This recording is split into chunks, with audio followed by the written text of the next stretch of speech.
Você certamente tem calafrios quando ouve falar em CO2. E não é pra menos. O pobre gás tem sido injustamente massacrado pela mídia global, as vaquinhas que o digam. O que é uma terrível injustiça, já que estamos falando de um dos responsáveis pela nossa sobrevivência. Os disseminadores do caos adoram inventar cenários apocalípticos em que o derretimento das calotas polares devido ao aquecimento global, provocado pelo aumento do CO2 na atmosfera, terminaria em catástrofe. Já imaginamos tsunamis no globo inteiro, a ira de Gaia pesando sobre os homens que ousaram desrespeitar o meio ambiente. O barulho dos oceanos em ebulição seriam a voz da deusa pagã vociferando "How dare you!". Mas a farsa do CO2, vilão do clima, já foi desmascarada. Diversos cientistas no mundo inteiro já desmontaram a teoria esdrúxula que explicaria as mudanças climáticas como sendo causadas pelo aumento do CO2 na atmosfera. Segundo esses cientistas, o clima da Terra passa por ciclos naturais de aquecimento e resfriamento ao longo de milhares de anos. Eventos como atividade solar, padrões de corrente oceânica, como El Niño ou Laninha, têm impacto significativo nas temperaturas globais, independentemente das concentrações de CO2. Em várias épocas, como se pode verificar com o estudo geológico do gelo dos polos, o aumento das temperaturas precedeu o aumento das concentrações de CO2, sugerindo que a temperatura é que pode influenciar os níveis de CO2 e não o contrário. Também temos o aquecimento local nas áreas urbanas com grande concentração populacional, que muitas vezes é tratado como se fosse uma amostra do clima do planeta inteiro. Termômetros mal localizados que medem a temperatura nessas áreas forneceriam dados equivocados. Isso tudo sem mencionar a motivação político-econômica por trás dos estudos que apontam o CO2 como o grande vilão do planeta, né? Mas você já imaginou o contrário? Diferentemente das invencionices aladeadas pelos terroristas eco-wokes, a distopia que mostraremos agora é bem possível.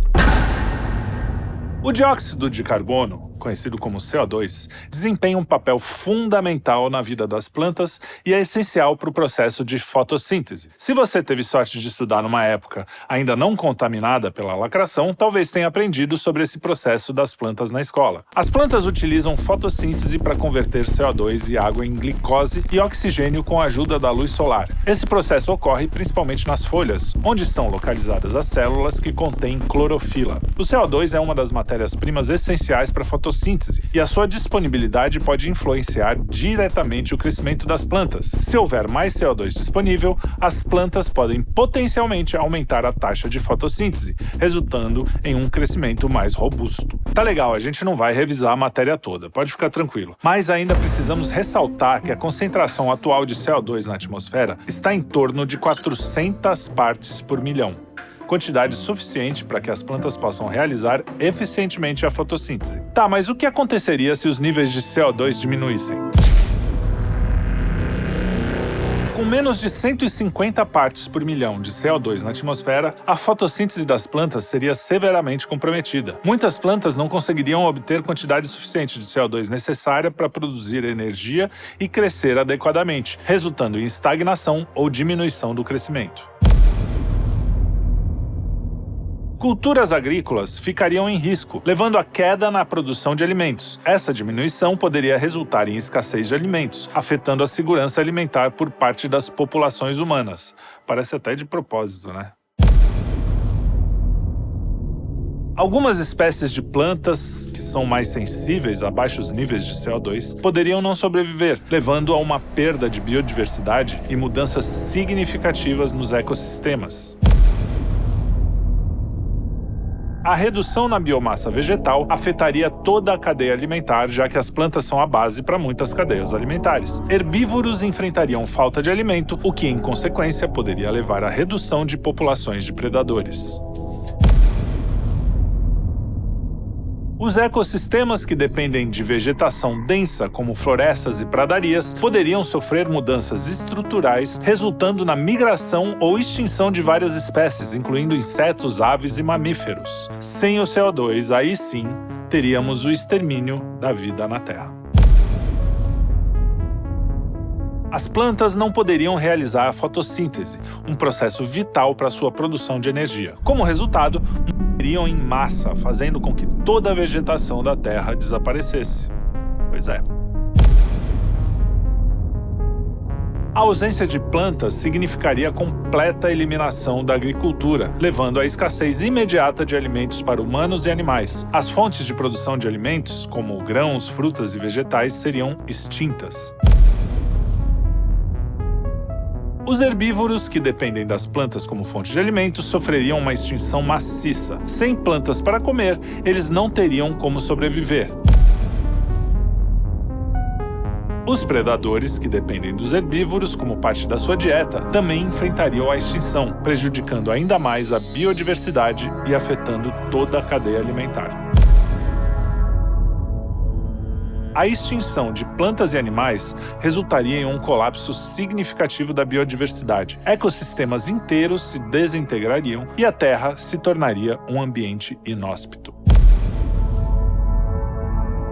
As plantas também produzem oxigênio como subproduto da fotossíntese, como a gente bem sabe. Com a eliminação das plantas, o nível de oxigênio na atmosfera começaria a cair, afetando todos os seres vivos que dependem do oxigênio para respirar, inclusive você. Teríamos um planeta bem diferente. Ou melhor, não teríamos nada, porque a humanidade, nessas circunstâncias, já era.